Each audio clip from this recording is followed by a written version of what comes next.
मैं रूपाली। आइए नजर डालते हैं आज की कुछ खास खबरों पर। ग्राम नारायण टोला में मनाई गई हीरक जयंती। 24 जनवरी दिन शुक्रवार को ग्राम नारायण टोला बौद्ध विहार में हीरक जयंती मनाई गई। आपको बता दें कि भारतीय संविधान को लागू हुए 75 वर्ष हो गए हैं। किसी जयंती के 75 वर्ष पूर्ण होने पर जो जयंती मनाई जाती है उसे हीरक जयंती, डायमंड जुबली के नाम से मनाई जाती है। इस कार्यक्रम के अवसर पर पहुंचे पीडी भालाधरे जी, भारतीय संविधान प्रचारिणी सभा के सदस्य, इनके द्वारा भारतीय संविधान के अनुच्छेद के बारे में व भारतीय संविधान से मिलने वाले अधिकारों के बारे में बताया।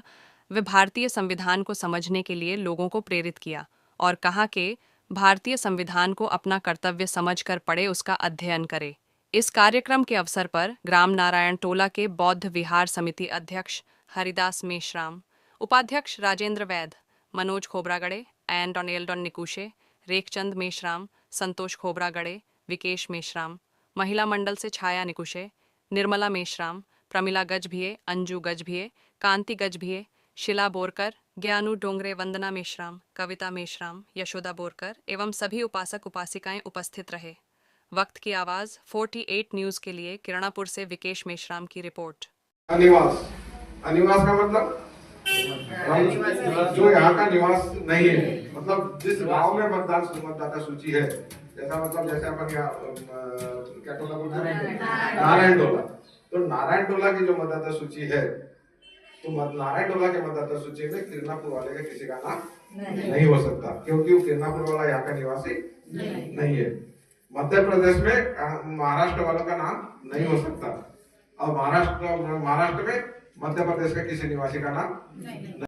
चित्तविकृति का मतलब होता है मानसिक रूप से कमजोर, या दूसरे अपन बोलचाल की भाषा में बात करें तो पागल। तो उसका भी नाम मतदाता सूची में नहीं होना चाहिए, उसका मतदाता सूची से नाम उसका हटा देना चाहिए। तीसरा है अपराध, जो अपराधी है उनके भी नाम मतदाता सूची में नहीं होना चाहिए। या भ्रष्ट, भ्रष्ट बहुत तरह के होते हैं, उसको क्लियर नहीं किया, पर जो सामान्य भाषा में जो किया है, तो जो अपराध, भ्रष्ट या अवैध आचरण वाला, हमारे संहिता बनी ना आचरण, हमारा महिला पुरुष का कैसा आचरण होना चाहिए, पुरुष का क्या आचरण होना चाहिए, महिला का क्या आचरण होना चाहिए, नेता का क्या आचरण होना चाहिए, आचरण का समय संहिता बनी है। सामान्य जब अपन मानते हैं कि कौन सदाचरण वाला है, कौन दुराचरण वाला है, समझते ना। तो दिया है कि अवैध आचरण पर अन्यथा निर्हित कर दिया जाएगा। मतलब इसके अलावा भी ऐसे और कई कारण हो सकते हैं जिसके आधार पर मतदाता सूची से ऐसे लोगों का नाम हटा देना चाहिए। पर कभी हटाने का प्रयास किए क्या? नहीं किए। और नहीं हटाने का प्रयास नहीं किया, इसका कारण इसका कारण क्या हुआ? इस कारण से आज हमारे लोकसभा में जो लोकसभा के जो प्रत्याशी है, जो लोकसभा में चुन के गए या जिन्होंने चुनाव लड़ा, तो 43% लोग ऐसे हैं जिन्होंने अपने घोषणा पत्र में लिख के दिया है कि हमारे नाम पर अपराध दर्ज है का मामला है कि उसमें बाद में क्या हुआ, पर उन्होंने दिया है। तो ये आधार पर यदि हम अपने मतदाता सूची को यदि दुरुस्तीकरण करें, तो क्या ये लोग राजनीति में पहुंच पाएंगे? क्या लोकसभा में पहुंच पाएंगे? क्या राज्यसभा में, लोकसभा में पहुंच पाएंगे? क्या विधानसभा में पहुंच पाएंगे? या कोई सरपंच कोई बता सकता है? नहीं बता सकता, क्योंकि हमने पढ़ा, अध्ययन किया नहीं। तो हमको ये अनुच्छेद में मतदान करने के लिए भी अधिकार जो दिया बाबा साहब अम्बेडकर ने, तो उसमें भी उसको भी लिख के रखा है अनुच्छेद 326 में,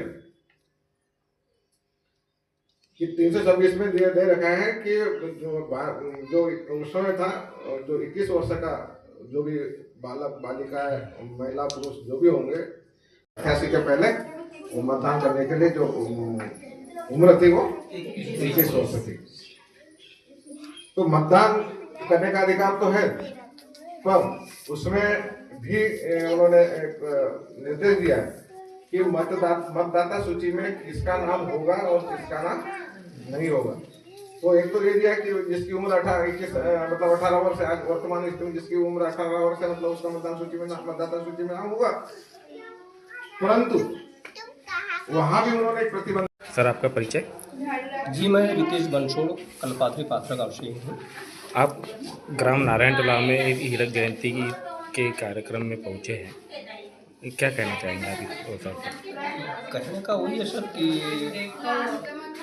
संविधान के प्रति लोगों की जो उदासीनता है इसको दूर करें और सप्ताह में एक दिन नहीं तो कम से कम महीने में एक दिन तो भी संविधान का सामूहिक वाचन करें, क्योंकि संविधान विषय ऐसा है कि यह विषय के रूप में अब तक के लोगों के दिलो दिमाग में उतर नहीं पाया है। और दूसरी चीज़, संवैधानिक शब्द भी ऐसे होते हैं जो एकल अलग अलग पढ़ने से संविधान समझ नहीं आता है, और सामूहिक संविधान का वाचन करने से समझने से ही संविधान समझ आएगा। इसलिए यही संदेश देना चाहूँगा कि संविधान का सामूहिक वाचन ज़्यादा बेहतर है। जी, सबका परिचय? मैं पीडी भालाधर लांजी से, और ऐसे संविधान प्रचारणी सभा जो हमारी भारत की उसका एक सामान्य सदस्य हूँ। जी, आज आप ग्राम नारायण टोला में पहुंचे हैं, किस कार्यक्रम के उपलक्ष्य में पहुंचे हैं?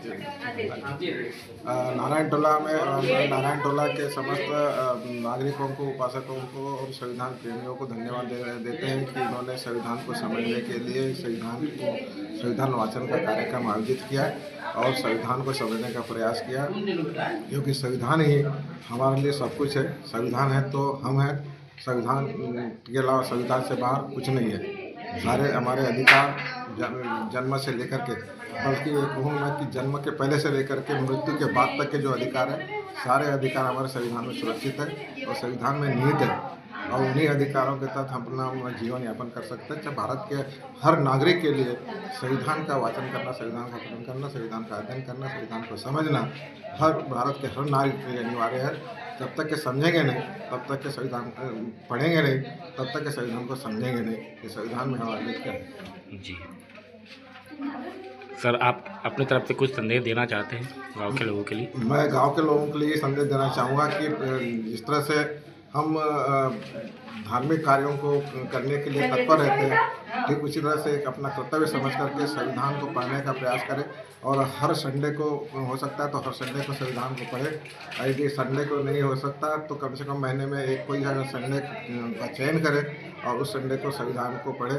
संविधान के अनुच्छेद 1 से लेकर के हम 395 अनुच्छेद तक ऐसा कोई भी अनुच्छेद ऐसा नहीं है जो हमारे उपयोग में के लायक न हो। सभी उस अनुच्छेद उपयोगी है, जिसमें खास करके मौलिक अधिकार ज़्यादा उपयोगी है। उसको समझना हर नागरिक के लिए ज़्यादा जरूरी है। बाकी जो है वो तो शासन व्यवस्था के लिए है, परंतु प्रत्येक नागरिक की जहाँ तक मैं बात करना चाहूँगा तो वो भाग 3 बहुत महत्वपूर्ण है। ठीक है।